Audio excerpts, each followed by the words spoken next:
Hi, my name is Stephanie, and I'm a massive fan of all things music and movies, and I'm a massive collector. Today, I wanted to talk about all of the movies that I watched in the month of June this year. So, according to my list, I watched 15 movies in the month of June. 6 of them I had never seen before, and 2 of them I saw at the cinema. So, number 1 on my list was Benny and June from 1993. This movie was a rewatch, and I've seen it so many times. I know the opening of this movie so well. It opens with the Proclaimers song 500 Miles, and whenever I hear that song, just like In the World Now, my association is the opening credits of this movie. This movie is a little 90s movie. It's starring Johnny Depp. It's after like Edward Scissorhands and like when he became like a quote-unquote star, and this movie is, I'd say it's pretty special. It's got that early 90s vibe. To me, this movie is extremely quirky in the best way. It's very comforting. It's very sweet at times. It's a bit confronting at other times. But yeah, for a while in like 2016, this became like a comfort movie to me. And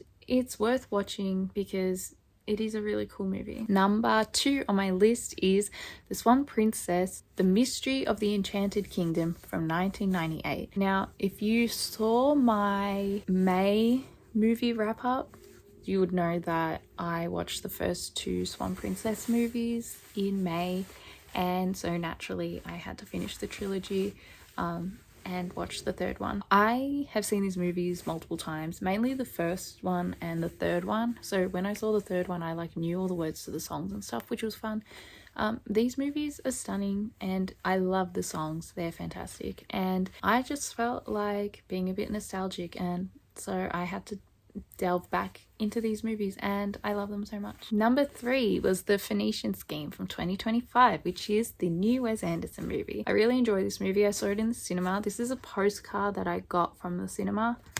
That's the front. Here is the back. And yeah, I always enjoy watching Wes Anderson movies because even if it wasn't going to be great, I know that it's going to be pretty. And this movie was lots of fun, and I thought this cast was great, and I thought the movie was cool. And yeah, it's really special to see these sorts of movies in the cinema, so I was very happy to have seen it. Number 4 is one of my favorite movies of all time. It is a classic to me. It is so special to me. It is Music and Lyrics from 2007. I've seen this movie so many times over the years and I never get sick of it. I love how songwriting is treated in this movie. I love that it's based around music. I love that it's based around the creative process and how special that is and how it brings people together. All the songs in this movie are fantastic and I love these two together. And again, it's a movie that I could rewatch and have rewatched like over and over and over again and can never get sick of it because it's just so comforting and so special. Number 5, we have Barbie and the Diamond Castle from 2008, which again is a movie that I've seen over and over and over again, and I know this very well as well.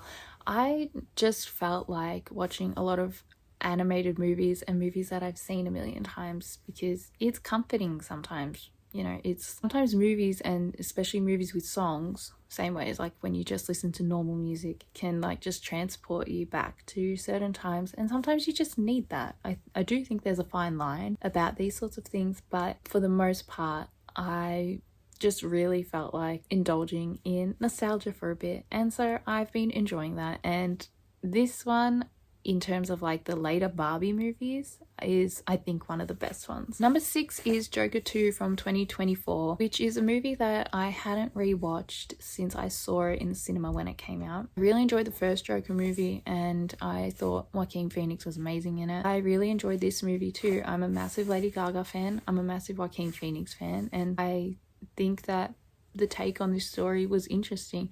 I enjoy the musical numbers because I'm a massive fan of musicals, and I thought that yeah, it was an interesting way to go about this story, like if you were to continue it. Number 7 is another rewatch and one that I hadn't watched in maybe like a year and a half, and that movie is Greta Gerwig's Barbie from 2023. I am a massive fan of Greta Gerwig, I always have been, and I'm a massive fan of Margot Robbie, and I love everything this movie stands for. I love that it moves me so much that I can't watch it without crying, and I can't listen to What Was I Made For without crying. I have to avoid it even though I think it's a perfect song. This movie is so fun and it's so bright, and yeah, I saw it a few times in the cinema when it came out, and I have like the Barbie doll and I have the CD soundtrack, and I just enjoy the pop culture moment that this created as a movie, because we rarely get that. Like sometimes things just come and go now, but this one feels like it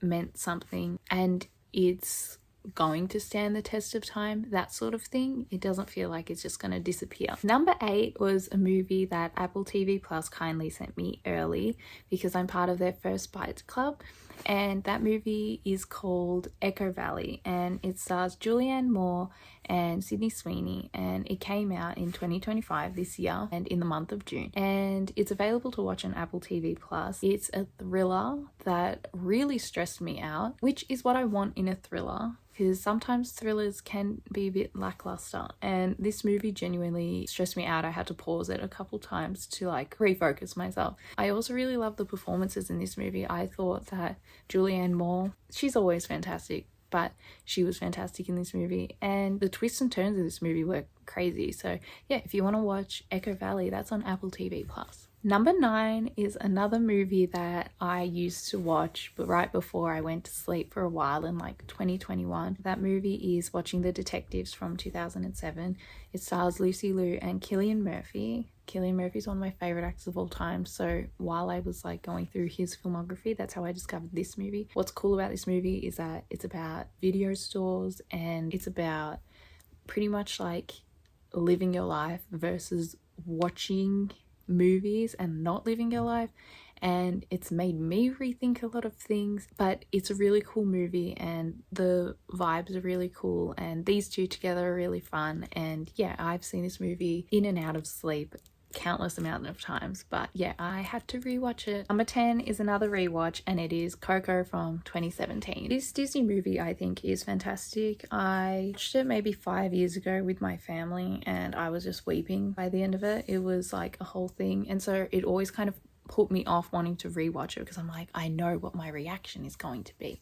And I was right. It was the same thing when I rewatched it, but I just wanted to see gorgeous animation and a beautiful story, honestly. And this movie has that. So I love the music. I love this story. It's really beautiful and sweet, and I don't want to watch it for a while because I don't want to cry, and this movie's great. Number 11, another rewatch, but I hadn't seen it in a little while. That movie is Mannequin from 1987. This movie stars Kim Cattrall and Andrew McCarthy, and it is so much fun. It is a full-on 80s movie with the soundtrack that is so fun, with colors. Mannequin is far-fetched. It's set like in a mall. It's about a guy who falls in love with a mannequin. Like, how fun is that? This is another example as well of a movie that I was so desperate to watch ever since I was a kid, and I found out about the song Nothing's Gonna Stop Us Now being a part of this movie, because this movie was so hard to find for like forever, like my whole life, until like I finally got this copy. I could not wait to watch this movie, and let me tell you, when that song plays in this movie, it is like the best. It is so fun. If you want to watch this movie, it is available to watch on YouTube Movies for free, which I discovered the other night, and I rewatched it like that. Number 12 is a movie that I had not seen before, and that is Rumblefish from 1983. This is a Francis Ford Coppola movie. It stars Matt Dillon and Mickey Rourke. Diane Lane is in it as well. It is written by the same author that wrote The Outsiders, so it is kind of similar. If you like The Outsiders, which I definitely do, you'll probably enjoy this movie. This movie is also in black and white, which I wasn't expecting, even though the poster is in black and white as well. I had no idea. I started watching and was like, oh yay, I do love a black and white movie. Number 13 is Materialists from 2025, the new Celine Song movie, and I saw this the other day in the cinema and I really enjoyed it. I thought it was really pretty. I thought it was a really interesting story and situation and an interesting thing to explore, and yeah, it left me thinking a lot after I watched it. I got this from the cinema, which I love. I do love this poster. Yeah, I really enjoyed this movie. I also really love the Japanese breakfast song that was written for this movie because I'm a massive Japanese breakfast fan as well. Number 14 was Perfect Days from 2023, which is a movie that I have had on my watch list probably since it came out, and I just never got to it. Everyone that has like ever watched it in my life could only say good things about it, and would often talk about how it's kind of shifted their perspective and their thinking on life and their approach to things. And I'm like, well, I'm very keen to have that happen to me, and I do think that it affected me in that way. I love a slow movie that makes you appreciate things and makes you think and makes you want to implement changes in your life for the better. And I do believe that Perfect Days is like that. I think that if you want to feel more present and you want to feel more connected to the world, that Perfect Days is a great movie to watch, where you can embrace all of those things.